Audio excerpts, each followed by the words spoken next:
जब देश के प्रधानमंत्री को हमारी रोती हुई बहन बेटियां नहीं दिखी, उनके मुंह पे जूते रखे गए, उनकी मारपिटाई की गई, जंतर मंतर पर 45 दिन का आंदोलन चला, तब देश के प्रधानमंत्री नरेंद्र मोदी को साक्षी मलिक, विनेश फोगाट नहीं दिखी। आज जब बात आई जगदीप धनखड़ की, और जगदीप धनखड़ के बारे में बताया गया कि जो वो उनकी वीडियो बना ली गई, कहते हैं उसका अपमान हो गया। अरे हमारे देश के बुजुर्ग तो कहा करते थे कि टूटी हुई खाट और झुका हुआ जाट कभी किसी का नहीं हुआ, तो हमारा क्या हो जाएगा अपनी जाति का? उनके जो बड़े आका थे वे झुका दिए। ये तो है क्या खेत की मूली है? तो कौन है बड़े आका? बड़े आका जो थे वे झुक गए, उन्होंने अपने सबका लिए जैसा कौन है, नाम बता तो रहा हूँ, नरेंद्र मोदी है बड़ा आका इनका जो आका बड़ा हुआ है वही झुक गया। तो जाट तो ऐसी चीज है, झुका दे। हरियाणा, पंजाब, पश्चिम उत्तर प्रदेश के जाट उन लोगों ने अपनी ताकत दिखाने का काम किया है, ब्रजभूषण शरण सिंह को बताने का काम किया है कि जट्टों का दबदबा था, जट्टों का दबदबा है, जट्टों का दबदबा रहेगा। नमस्कार दोस्तों, मैं सुमित यादव, आप देख रहे हैं द सुनामी। और WFI का जो अध्यक्ष बने थे दोबारा से निरस्त कर दिए गए हैं। जब बने तो ये कहा गया कि दबदबा है, दबदबा रहेगा, भगवान ने दिया है। अब उसके बाद अब दबदबा घट गया क्या? क्योंकि जब WFI का अध्यक्ष नियुक्त किए गए तो साक्षी मलिक ने संन्यास लेते हुए ये कहा कि जब तक ब्रजभूषण शरण सिंह या उसके जैसा उसका समर्थित कोई भी व्यक्ति WFI का अध्यक्ष रहेगा तो हम लोग कुश्ती नहीं कर सकते। उन्हीं का समर्थन करते हुए बजरंग पूनिया ने भी अपने अवार्ड पद्मश्री वापस कर दिया। उस दबाव में आज खेल मंत्रालय ने WFI की जो कार्यकारिणी उसको दोबारा से भंग कर दिया। इस पर बातचीत करने के लिए हमारे साथ नितिन बाल्यान और मेरठ कैंट से पूर्व विधानसभा प्रत्याशी दीपक सरोही साहब मौजूद हैं। बाल्यान जी, बहुत बहुत स्वागत है चैनल पर। जी बहुत बहुत धन्यवाद सुमित जी। दबदबा खत्म हो गया क्या अब?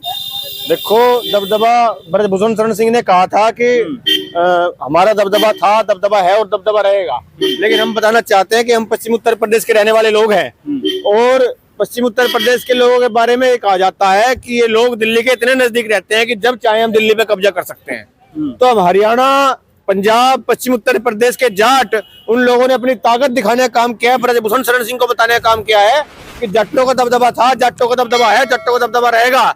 और ब्रजभूषण शरण सिंह जैसे बड़े बोले इंसान को माफी मांगनी चाहिए पूरे देश के सामने, उस बहन साक्षी मलिक से, बजरंग पूनिया से, विनेश फोगाट से और संगीता फोगाट से, क्योंकि उन्होंने जितना उत्पीड़न ब्रजभूषण शरण सिंह का सहा है उतना उत्पीड़न आज तक किसी भी व्यक्ति का, किसी भी बहन का खेल जगत में नहीं हुआ। फिर भी ब्रजभूषण शरण सिंह उनका उत्पीड़न करता रहा और कहता रहा कि हमारा दबदबा है, उसे शर्म से डूब कर मर जाना चाहिए। एक बात बताइए, अभी जो है जाट राजनीति, चुनाव आया, दोबारा से एक बार फिर से चर्चा में आ गई। जगदीप धनखड़ कहते हैं कि जाटों का अपमान विपक्ष ने कर दिया। उसके बाद फिर ब्रजभूषण शरण सिंह का समर्थित आदमी अध्यक्ष बन जाता है, फिर साक्षी मलिक आके अपना संन्यास ले लेती हैं। जाट हो रहा है कई दिन से बहुत ज्यादा। देखो, जाट तो मुगलों के टाइम से होता आया। महाराजा सूरजमल ने दिल्ली जीती और दिल्ली छोड़ दी, और इन लोगों ने जब ब्रजभूषण शरण सिंह ने अपनी जाति का आगे बढ़ा के उसकी आड़ में इतना बड़ा आडंबर किया, जब देश के प्रधानमंत्री को हमारी रोती हुई बहन बेटियां नहीं दिखी, उनके मुंह पे जूते रखे गए, उनकी मारपिटाई की गई, जंतर मंतर पर 45 दिन का आंदोलन चला, तब देश के प्रधानमंत्री नरेंद्र मोदी को साक्षी मलिक, विनेश फोगाट नहीं दिखी। आज जब बात आई जगदीप धनखड़ की, और जगदीप धनखड़ के बारे में बताया गया कि जो वो उनकी वीडियो बना ली गई, कहते हैं उसका अपमान हो गया। अरे हमारे देश के बुजुर्ग तो कहा करते थे कि टूटी हुई खाट और झुका हुआ जाट कभी किसी का नहीं हुआ, तो हमारा क्या हो जाएगा अपनी जाति का? और जब उपराष्ट्रपति बनाए गए तब उनसे पूछा गया कि आप जाति से आते हैं, तो उन्होंने साफ तौर पर नकारने का काम किया था कि मेरी कोई जाति नहीं है, मैं तो देश का सेवक हूँ। तो जब उनकी कोई जाति थी नहीं तो जाटों का अपमान कैसे हो गया? जाटों का अपमान तब हुआ जब जाटों की बेटियों के मुंह पर जूते रखे गए, दिल्ली पुलिस ने उन पर डंडे बरसाए गए, और ब्रजभूषण शरण सिंह की जाति के लोगों ने कहा कि दिल्ली पुलिस लाठी बजाओ, हम तुम्हारे साथ हैं, दिल्ली पुलिस लाठी बजाओ, हम तुम्हारे साथ हैं। आज हम लोग कहते हैं कि जाटों को दबने अपना दबदबा दिखाने का काम किया।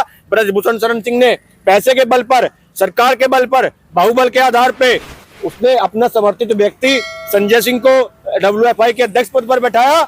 लेकिन 2 दिन के बाद जब जाटों ने अपनी ताकत दिखाने का काम किया, जब नरेंद्र मोदी और भारतीय जनता पार्टी की सरकार को ब्रजभूषण शरण सिंह को दिखा कि 2024 का चुनाव नजदीक है और दिल्ली के नजदीक के जाट निवास करते हैं, हरियाणा में जब वोट मांगने जाओगे तो दौड़ा लिए जाओगे, राजस्थान में जाओगे तो पेल दिए जाओगे, और जब पश्चिम उत्तर प्रदेश में आओगे तो पश्चिम उत्तर प्रदेश के लोग गन्ना लेकर आपके पीछे भाग पड़ेंगे। तब इन लोगों ने 2 दिनों में उस पूरी कमेटी को निष्कासित करने का काम किया। तो हम लोग कहना चाहते हैं कि ब्रजभूषण शरण सिंह जैसे कितने भी बाहुबली लोग आ जाए, अपना दबदबा बताते रहे, लेकिन ये लोकतांत्रिक देश है। इस देश में जब जब कोई समाज इकट्ठा हुआ है तब तब इस देश की सरकारों को, हुक्मरानों को, तानाशाहों को झुकना पड़ा है। या फिर मैं कहना चाहता हूँ ये सच्चाई की जीत है। इसे ब्रजभूषण सिंह या जाटों से जोड़कर नहीं देखना चाहिए, ये जोड़कर देखना चाहिए न्याय की जीत से। और अगर बात कहते हैं कि 2024 के चुनाव को देखते मोदी ने कहा है कि जाट साथ आ जाएगा क्या, तो जाट अपनी उन 700 साधकों को नहीं भूलेगा। जब किसान आंदोलन के दौरान इस देश के वे किसान धरने पर बैठे थे, उनमें 700 किसानों में से अधिकतर जो शहीद हुए थे 720, उनमें से अधिकतर शहीद होने वाले किसान जाट जाति के से थे। और जो बहन बेटी हमारे धरने पर बैठी थी वो सभी जाट थी। 2016 में जाट आरक्षण आंदोलन में हम लोगों पर मुकदमे लगाए गए। हमारे लोग आज तक 2016 से अब तक जेल से बाहर नहीं आ पाए हैं। तो जाट इतनी जल्दी अपनी उस बेइज्जती को, अपने उस उत्पीड़न को, अपने उस शोषण को, जिस प्रकार हमसे जाटों का नरेंद्र मोदी सरकार ने 2017 में आते ही हमारा आरक्षण केंद्र से छीनने का काम किया, हमारे बच्चों की नौकरी खा गया, तो हम इतनी जल्दी उसका शोषण करने वाले नहीं। हमें चैन जब पड़ेगा जब हम 2024 में देश के प्रधानमंत्री नरेंद्र मोदी को सत्ता से दूर भगाने का। मैं इस पर भी बातचीत करूंगा आपसे। सुरोही साहब, बहुत बहुत स्वागत है चैनल पर। आप कह रहे हैं कि जाट झुकता नहीं, लेकिन ब्रिजभूषण शरण सिंह का समर्थित आदमी अध्यक्ष बना तो साक्षी मलिक ने गिव अप कर दिया, त्याग कर दिया कुश्ती का। आप कह रहे हैं जाट झुकता नहीं, उन्होंने तो हार मान ली। जाटों ने झुकाए हैं, जाट झुका रहे हैं, जाटों ने तो झुका दिया, जो बनाया झुकना गया हो।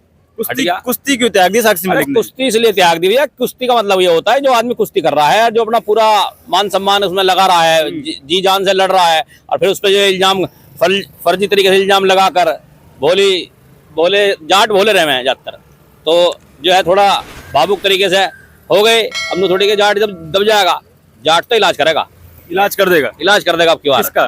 सरकार का करेगा इलाज, और ब्रजभूषण का तो ऐसा कर देगा तो उसे तो पता लग जाएगी कि कैसे लकड़ी लेकर आए। सरकार का इलाज क्यों कर देगा? सरकार तो कह रही किसानों की सरकार है, किसान की सरकार है, और अगर साक्षी मलिक को पसंद नहीं आए वो अध्यक्ष, तो सरकार ने अध्यक्ष वापस भी तो ले लिया। अगर किसानों की सरकार होती तो किसान दिल्ली ना बैठते। अगर किसानों की सरकार होती तो किसान दिल्ली ना बैठता। तो मानते बात कहाँ, तो जबरदस्ती बनाई है ना, तो मानने कहाँ, तो जबरदस्ती बनाई है। वो तो उनके जो बड़े आका थे वे झुका दिए। ये तो है क्या खेत की मूली है? तो कौन है बड़े आका? बड़े आका जो थे वे झुक गए, उन्होंने अपने सब कर लिया जी जैसा आका कौन है? नाम बता तो रहा हूँ, नरेंद्र मोदी है बड़ा आका। इनका जो आका बड़ा हुआ है वही झुक गया। तो जाट तो ऐसी चीज है, झुका दे, जाट झुका देगा, पेल देगा। अब की बार जो है लठ लेकर तैयार बैठा। बालन जी, प्रधानमंत्री पद की बात कर रहे हैं। उत्तर प्रदेश में चुनाव था तो खाली पश्चिमी उत्तर प्रदेश में जाट थे, लेकिन अब लोकसभा का चुनाव है। हरियाणा में जाट बहुत बड़ी आबादी में है, राजस्थान में जाट बहुत बड़ी आबादी में है, पश्चिमी उत्तर प्रदेश में बहुत बड़ी आबादी है जाटों की। तो कितना असर ये जो कुश्ती संघ का खेल चल रहा है, साक्षी मलिक का इस्तीफा देना, बजरंग पुनिया का अवार्ड वापस करना, कितना असर लोकसभा चुनाव पे इसका पड़ेगा? देखो, लोकसभा चुनाव में तो हरियाणा में तो एक तरफा जाट इनसे खिलाफ हो लिया। हरियाणा में तो अगर ये जट्टों के गांव में वोटिंग मांगने जाएंगे तो मेरे ख्याल से पहले जाएंगे, क्योंकि जब हमारे घर की बहन बेटियों का, चाहे किसी भी समाज हो, उस समाज की बहन बेटियों के आंखों से आंसू आते हैं और उस समाज की बेटियों को जूते की नोक पे रखा जाता है, जो कि पूरे देश का गौरव हो, जिसे देश का प्रधानमंत्री कह रहा हो कि साक्षी और विनेश तुम तो मेरे घर की बेटी हो। उन घर की बेटियों को जब पेला जाता हो, उन्हें डुडाया जाता हो, उनके आंखों से आंसू निकलते हैं और वे भावुक होकर पूरी मीडिया के सामने संन्यास लेने पर मजबूर हो जाए, तो हरियाणा, राजस्थान और पश्चिम उत्तर प्रदेश के जाट अब की बार पूरी तरह भारतीय जनता पार्टी के अगेंस्ट रहेंगे। और जो भी प्रत्याशी ठीक ठाक आएगा, गठबंधन का आएगा, इंडिया गठबंधन का आएगा, उसको वोट करने का काम करेंगे। और उसके साथ रहकर जब पश्चिम उत्तर प्रदेश से हम लोग भगा देंगे, तो मैं आपको बताऊं कि 2013 में जब हिंदू मुसलमान का दंगा हुआ था, 2013 में पश्चिम उत्तर प्रदेश से आया था, उसमें जाटों की भूमिका रही थी। तो जब नरेंद्र मोदी सत्ता में आए थे तो जाटों के कारण आए थे। अगर नरेंद्र मोदी इस देश में सत्ता से जाएंगे तो भी जाटों की वजह से जाएंगे और जाट भगाने का काम करेंगे पश्चिम उत्तर प्रदेश से, और 2024 में इंडिया गठबंधन को वोट देकर सरकार बनाने का काम करेंगे। तो पूरा करूं? खत्म कर दो, बता देना। तो साक्षी मलिक का इस्तीफा देना और बजरंग पुनिया का अवार्ड वापस करना, इस सभी चीजों को जाट से जोड़ना, और इससे पहले उपराष्ट्रपति का ये कहना कि मिमिक्री करना जाटों का अपमान है। तो जाट अभी कुछ दिनों से भारतीय राजनीति में काफी सक्रिय नजर आ रहा है। 2024 का चुनाव बहुत नजदीक है और जगदीप धनखड़ को एक जाट समुदाय से आते हैं। उपराष्ट्रपति बनाने का मकसद भी जाट समुदाय का वोट लेना ही है। और आज जगदीप धनखड़ जब ये बात करते हैं कि जाट का अपमान हो गया मिमिक्री करने पर, तो उसके बाद साक्षी मलिक और बजरंग पुनिया इस रेस में, ये जाटों की जो दौड़ है उसमें आगे आके एक बार दोबारा से भारतीय जनता पार्टी को बैकफुट पर ढकेला है।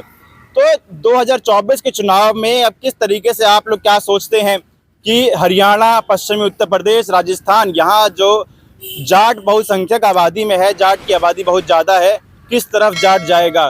भारतीय जनता पार्टी एक तरफ जगदीश धनखड़ को प्रेजेंट कर रही है, दूसरी तरफ साक्षी मलिक और बजरंग पुनिया के साथ जो हुआ, या तमाम जो महिला पहलवान है उनके साथ जो हुआ, वो तस्वीर कुछ अलग है। भारतीय जनता पार्टी की जाट राजनीति को विपरीत करती है। आप लोग अपनी राय दीजिएगा कमेंट बॉक्स में। फिलहाल ये वीडियो में खत्म कर रहा हूँ, आप लोगों से मुलाकात अगली वीडियो में होगी। जुड़े रहे हमारे साथ, तब तक की नमस्कार।